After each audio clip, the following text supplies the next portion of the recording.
जयंती मंगला काली भद्रकाली कपालिनी दुर्गा क्षमा शिवा धात्री स्वाहा स्वधा नमोस्तुते।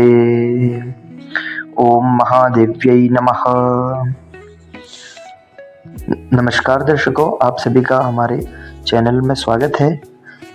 तो आइए कुछ चर्चा करते हैं नवरात्रि के विषय में। नवरात्रि के पहले दिन अगर आपने कलश स्थापना में ये गलतियां कर दी तो 9 दिन आपके लिए पूरा फल नहीं मिल पाएगा। इसीलिए आज मैं आपको बताऊंगा क्या सही विधि है जिससे माता रानी की कृपा आपको तुरंत मिल पाएगी। तो आइए चर्चा करते हैं साथियों। नवरात्रि का पहला दिन सबसे महत्वपूर्ण इसीलिए होता है क्योंकि इस दिन घट स्थापना यानी कलश स्थापना की जाती है। यहीं से माँ दुर्गा का घर में आगमन होता है। अगर ये विधि सही तरीके से की जाए तो पूरे 9 दिन तक माता जी घर में सुख समृद्धि और सकारात्मक ऊर्जा बनी रहती है और उनका आशीर्वाद हमेशा बना रहता है। तो आइए चर्चा करते हैं सही मुहूर्त के बारे में। कलश स्थापना का सही मुहूर्त कब रहेगा?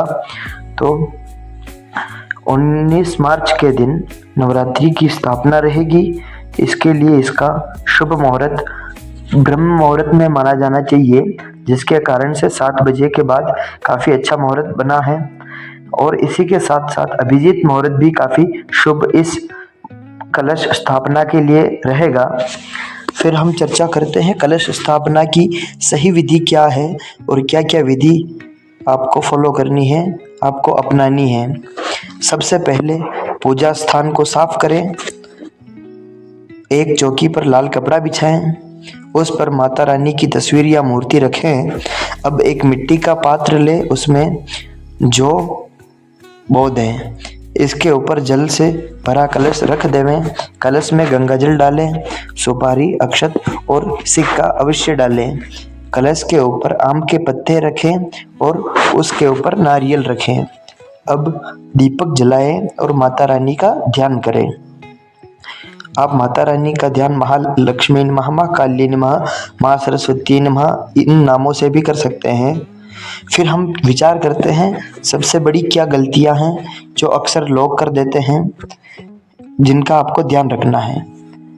तो सर्वप्रथम हम चर्चा करते हैं बिना स्नान किए पूजा नहीं करनी है और गलत दिशा में बैठकर कलश की स्थापना नहीं करनी है। कलश की स्थापना हमेशा पूर्व या उत्तर दिशा में होनी चाहिए।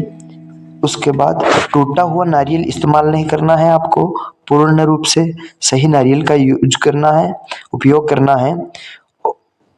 और एक बात विशेष रूप से ध्यान रखनी है, कलश स्थापना में दीपक को बुझने नहीं देना है, कंटिन्यू चालू रहे, इस प्रकार का पूरा ध्यान रखना है। ये गलती आपको नहीं करनी है, इन गलतियों से आपको फल नहीं मिल पाएगा। फिर हम विचार करते हैं क्या खास बातें हैं जिनसे आपको माता रानी प्रसन्नता मिल सकती है, उनकी कृपा आप पर बरस सकती है। अगर आप सच्चे मन से माता रानी की पूजा करते हैं तो छोटी सी पूजा भी आपको बहुत बड़ा फल दे सकती है। नवरात्रि सिर्फ एक व्रत ही नहीं है बल्कि श्रद्धा और विश्वास का पर्व है।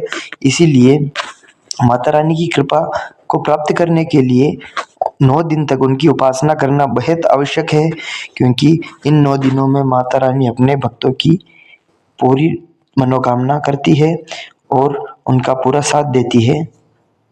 ऐसा ही अगले ही वीडियो में